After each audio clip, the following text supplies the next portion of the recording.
Chapter ৮২ herb store. নানা রঙের আভা ভেসে উঠে ক্লাইনের চোখে ধরা পড়ল। সে খুব ক্যাজুয়ালি স্যার ডিউইভিলের শারীরিক অবস্থাটা পর্যবেক্ষণ করল।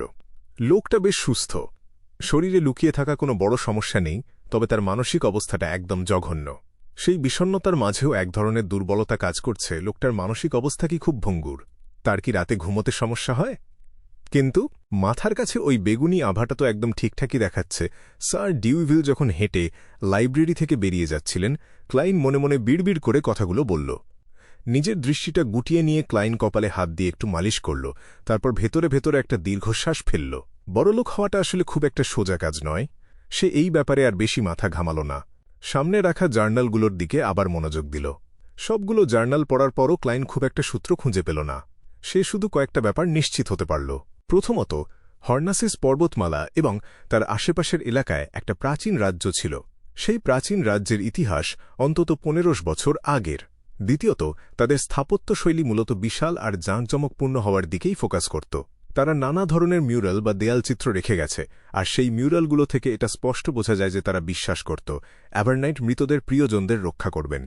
সবশেষে ওই ধ্বংসাবশেষগুলো সব জায়গায় অ্যাভারনাইটকে তুলে ধরে এমন অনেক প্রতীক ছড়িয়ে ছিটিয়েছিল, কিন্তু সেগুলো পরিষ্কারভাবেই অ্যাভারনাইট সিক্রেট অ্যাম্বলেম থেকে আলাদা।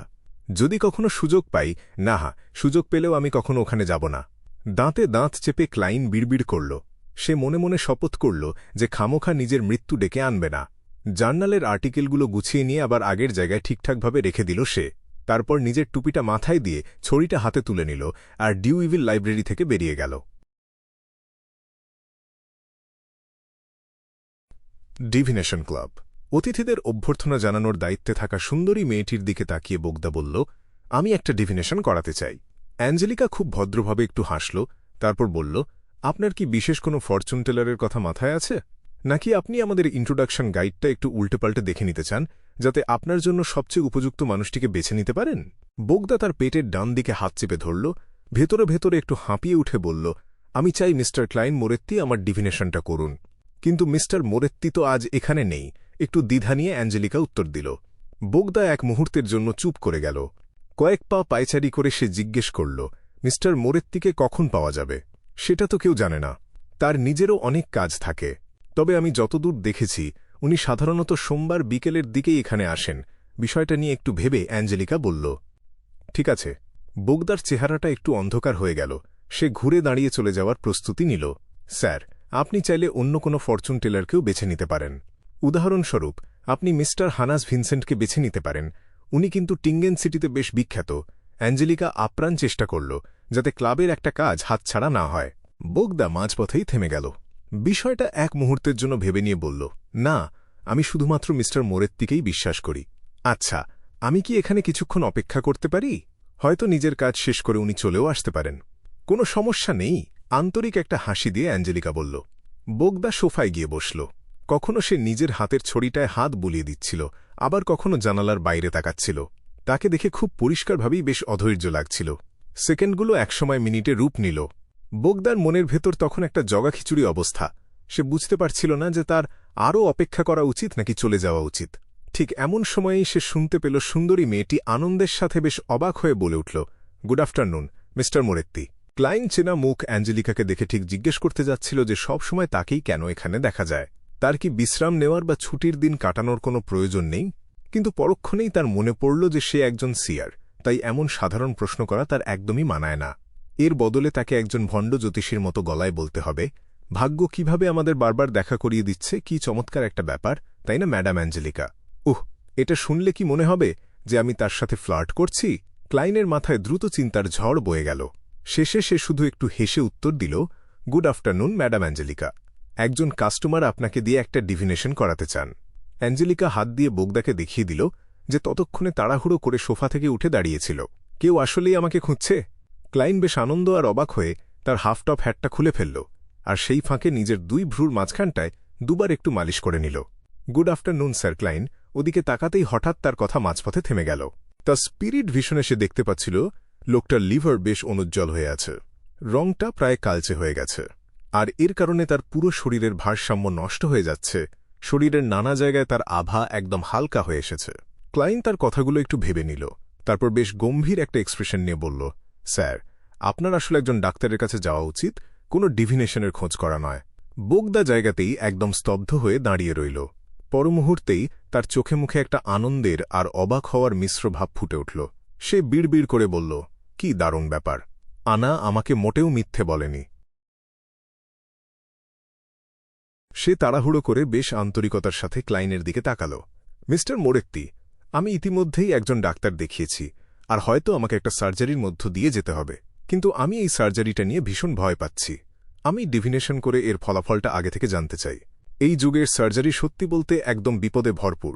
যদিও এম্পেরর রোজেলের পেছনের মূল ধাক্কাটা দিয়েছিলেন, তবুও এই যুগে এখনও বেশিরভাগ দরকারি প্রযুক্তির বড় অভাব রয়ে গেছে। ক্লাইন লোকটার অনুরোধ ফিরিয়ে দিল না, শুধু হালকা করে মাথা নাড়ল। আমার ডিভিনেশনের ফি 8 পেন্স। ঠিক আছে তো, 8 পেন্স? বোগদা রীতিমতো অবাক হয়ে চিৎকার করে উঠল। আপনি মাত্র 8 পেন্স নিচ্ছেন? আনার বর্ণনা অনুযায়ী আর একটু আগে মিস্টার মোরেত্তি আমাকে যা দেখালেন, সেটার জন্য আমি অন্তত 1 পাউন্ড দিতেও রাজি আছি। তুমি কি অল্প লাভে বেশি বিক্রির কথা শোনোনি কখনো? ক্লাইন এক মুহূর্তের জন্য একটু বিব্রত বোধ করল। কয়েক সেকেন্ড চিন্তাভাবনা করে সে শান্তভাবে হেসে উত্তর দিল, সৃষ্টিকর্তার কাছ থেকে বার্তা পাওয়া এবং ভাগ্যের একটুখানি ঝলক দেখতে পারার ক্ষমতা পাওয়াটাই আসলে যথেষ্ট। তাই আমাদের উচিত নিজেদের বিনয় ধরে রাখা আর লোভকে দমন করা।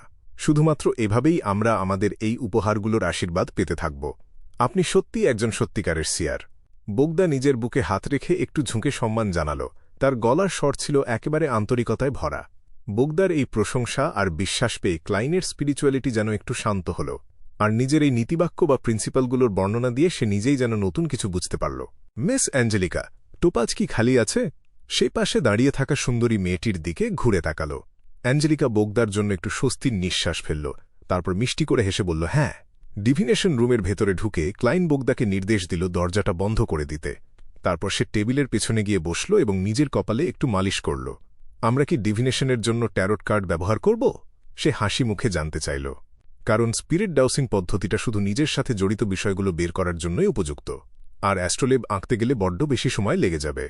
আমি বিষয়টা আপনার ওপরই ছেড়ে দিলাম। বোগদার এতে কোনো আপত্তি ছিল না, তাই ক্লাইন তাকে কার্ডগুলো ভালোভাবে মেশাতে আর কাটতে সাহায্য করল। তারপর সেগুলো ইন্টিস ফরমেশনে সাজাল। একজন সিয়ার হিসেবে নিজের সেই বিশেষ ক্ষমতার কল্যাণে ক্লাইন অন্য কোনো কার্ড আর উল্টাল না। তার বদলে সে সরাসরি সেই কার্ডটাই উল্টাল, যেটা একদম চূড়ান্ত ফলাফল নির্দেশ করে। একটা উল্টো হয়ে থাকা হুইল অফ ফরচুন। পরিস্থিতি খুব খারাপের দিকে যাবে। কার্ডটার দিকে এক নজর তাকিয়ে সে বেশ গম্ভীর গলায় বলল। বোগদার মুখের সমস্ত রক্ত যেন মুহূর্তেই উধাও হয়ে গেল। ভয়ে তার ঠোঁট দুটো কাঁপতে লাগল। কোনো আশাই কি নেই? ক্লাইন যখন পরিস্থিতি সামাল দেওয়ার জন্য কোনো একটা সমাধানের কথা আপ্রাণ চিন্তা করছিল, সে বলল, আমাকে অন্য আর একটা ডিভিনেশন পদ্ধতি চেষ্টা করে দেখতে দিন। দয়া করে আপনার আংটিটা এখানে রেখে যান। এরপর এই কাগজের টুকরোটায় আপনার জন্ম তারিখটা লিখুন। তারপর দয়া করে বাইরে গিয়ে শান্ত হয়ে অপেক্ষা করুন। ক্লাইনের এই শান্ত আর ভরসাদায়ক গলার স্বরে বোগদা কিছুটা শান্ত হল। নির্দেশ মতো সে কাগজে নিজের তথ্যগুলো লিখে আংটিটা সেখানেই রেখে গেল। বোগদাকে বেরিয়ে যেতে দেখে ক্লাইন ওই কাগজের টুকরোটায় একটা বাক্য লিখল, বোগদা জোন্সের সার্জারির ফলাফল। সে আংটি আর কাগজের টুকরোটা হাতে তুলে নিল। তারপর নিজের চেয়ারে একটু হেলান দিয়ে ড্রিম ডিভিনেশন টেকনিক বা স্বপ্নের মাধ্যমে ভাগ্য গণনার পদ্ধতিটা ব্যবহার করল। একটা ঝাপসা আর অগোছালো পৃথিবীর ভেতর সে আস্তে আস্তে নিজেকে আবিষ্কার করল। সেখানে সে দেখতে পেল সেই ভদ্রলোক ফ্যাকাশে একটা চেহারা নিয়ে ঢলে পড়লেন। তাকে একটা সাদা কাপড়ে ঢেকে থরথর করে কাঁপতে থাকা অপারেশন রুম থেকে বাইরে ঠেলে বের করা হচ্ছে। এবার ক্লাইন অদ্ভুত কোনো কিছুর মুখোমুখি হল না। কেউ তাকে দেখছে এমন কোনো অনুভূতিও আর হল না। তাই সে খুব দ্রুতই জেগে উঠল। নিজের ভ্রু দুটো শক্ত করে কুঁচকে সে ভাবতে লাগল, কিভাবে বোগদাকে এই ফলাফলের কথাটা জানানো যায়। সার্জারিটা নির্ঘাত তাকে মৃত্যুর দিকে ঠেলে দেবে। আজ আমি যে রিস্টোরেটিভ রিচুয়ালিস্টিক ম্যাজিকটা শিখেছি সেটা চেষ্টা করে দেখতে পারি, কিন্তু তাহলে বিয়ান্ডারদের বিষয়টা জানাজানি হয়ে যাবে। তাছাড়া আগে আমাকে ক্যাপ্টেনের কাছে অনুমোদনের জন্য আবেদন করতে হবে। হ্যাঁ, আর এত মারাত্মক একটা রোগের চিকিৎসা হয়তো আমি করতেও পারব না। ক্লাইন যখন পাগলের মতো মাথা খাটাচ্ছিল, হঠাৎ তার একটা কথা মনে পড়ে গেল। মিস্টার গ্ল্যাসিসের ফুসফুসের রোগ তো একজন অ্যাপোথেকারি সারিয়ে তুলেছিল। তিনি বলেছিলেন যে ওই ওষুধটা একদম জাদুকরি, কি যেন ছিল নামটা? হ্যাঁ, লসেন ডার্কওয়েড, ইস্ট বোরোর 18 number Blood Street, Lawson's folk herb store.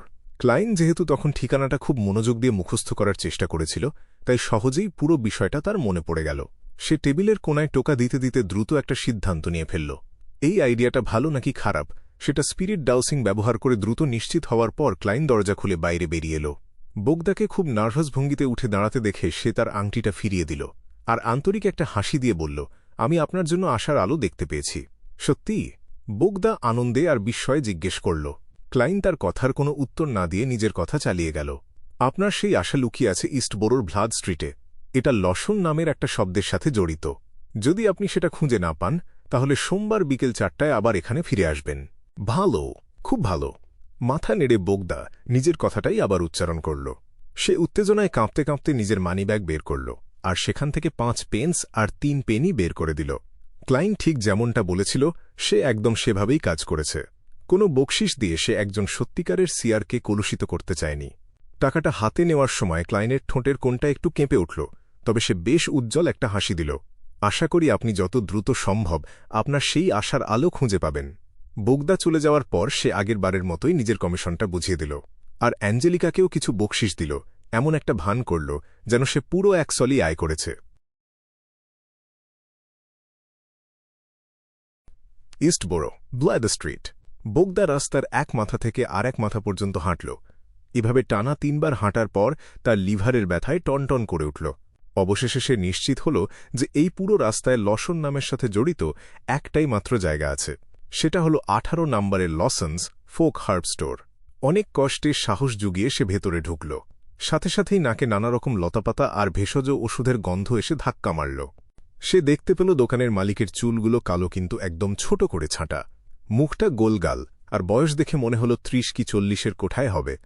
মালিকের পোশাক আশাক একদম গ্রামের হাতুড়ে ডাক্তার বা ওঝাদের মতো। কুচকুচে কালো রঙের একটা আলখাল্লা, যার গায়ে নানা ধরনের অদ্ভুত সব প্রতীক সেলাই করে আঁকা। হ্যালো, আপনার কাছে কি এমন কোনো ওষুধ আছে যেটা আমার এই অসুখটা সারিয়ে তুলতে পারবে? বোগদা খুব ভদ্রভাবে জিজ্ঞেস করল। দোকানের মালিক মাথা তুলে নিজের গাঢ় নীল চোখ দুটো দিয়ে বোগদাকে আপাদমস্তক একবার মেপে নিল, তারপর একটু হাসল। আপনার লিভারের অসুখটা বেশ মারাত্মক, তবে সবকিছুর আগে যে বিষয়টা মাথায় রাখতে হবে তা হল আপনার কাছে টাকা আছে কিনা। ওষুধ কেনার মতো যথেষ্ট টাকা কি আপনার কাছে আছে? উনি এমনিতেই বুঝতে পেরেছেন। বোগদার ভেতরে হঠাৎ করেই আত্মবিশ্বাস অনেকখানি বেড়ে গেল। সে পাগলের মতো মাথা নাড়ল। আপনার ওষুধের দাম কত? 10 পাউন্ড। এটা কিন্তু খুব ন্যায্য একটা দাম। দোকানের মালিক কাউন্টারের নিচ থেকে এক ব্যাগ ভেষজ লতাপাতা বের করে আনল আর বলল, এর সাথে পর্যাপ্ত পরিমাণে পানি মিশিয়ে জাল দিয়ে ওষুধটা তৈরি করবেন। জাল দেওয়া হয়ে গেলে এর মধ্যে ঠিক 10 ফোঁটা তাজা মোরগের রক্ত মেশাবেন, তারপর সাথে সাথেই সেটা পান করে ফেলবেন। এই ব্যাগের ওষুধ আপনি মোট 3 বার জাল দিয়ে খেতে পারবেন। 3 বার খাওয়ার পরেই আপনি একদম ঠিক হয়ে যাবেন। কথা বলতে বলতেই লোকটা হলদেটে বাদামি রঙের একটা কাগজ খুলল আর তার ভেতর সব রকমের অদ্ভুত সব লতাপাতা আর শেকড় বাকড় ছুঁড়ে দিল। শুনতে তো কেমন যেন ভীষণ অদ্ভুত আর সন্দেহজনক লাগছে। বোগদা ঢোক গিলে বলল, ব্যাস এইটুকুই। দোকানের মালিক তার দিকে তাকালো আর পরক্ষণেই হাসল। আপনি কি আরও কিছু চান নাকি? এই ব্যাগের জিনিসটার ব্যাপারে কি বলবেন? আপনার লিভারের অসুখ সেরে যাওয়ার পর আমি গ্যারান্টি দিয়ে বলতে পারি এটা ব্যবহার করলে আপনার স্ত্রী ভীষণ খুশি হবেন। লোকটা খিকখিক করে হাসল, তারপর কালো কাগজে মোড়ানো আর একটা ওষুধের ব্যাগ বের করে বেশ ফিসফিস করে গলার আওয়াজ নামিয়ে বলল, এর ভেতরে মামির গুঁড়ো মেশানো আছে। আমাকে বিশ্বাস করুন, অনেক অভিজাত পরিবারের মানুষজন এই জিনিস খায়। তারা এটা চায়ের সাথে মিশিয়ে খায় অথবা স্যুপের মতো জাল দিয়ে পান করে। দোকানের মালিকের ওপর বোগদার যেটুকু আত্মবিশ্বাস তৈরি হয়েছিল সেটা এমনভাবে টলে উঠল যে তার রীতিমতো ঘেন্না লাগতে শুরু করল। আমি মিস্টার মোরেত্তিকে বিশ্বাস করি। সে একটা দীর্ঘশ্বাস নিল, তারপর নিজের মানিব্যাগটা বের করে আনল। তার কাছে থাকা সোনার পাউন্ডের যে সামান্য কটা টাকা বেঁচেছিল সেখান থেকে সবচেয়ে বড় 2টো নোট বের করে আনল।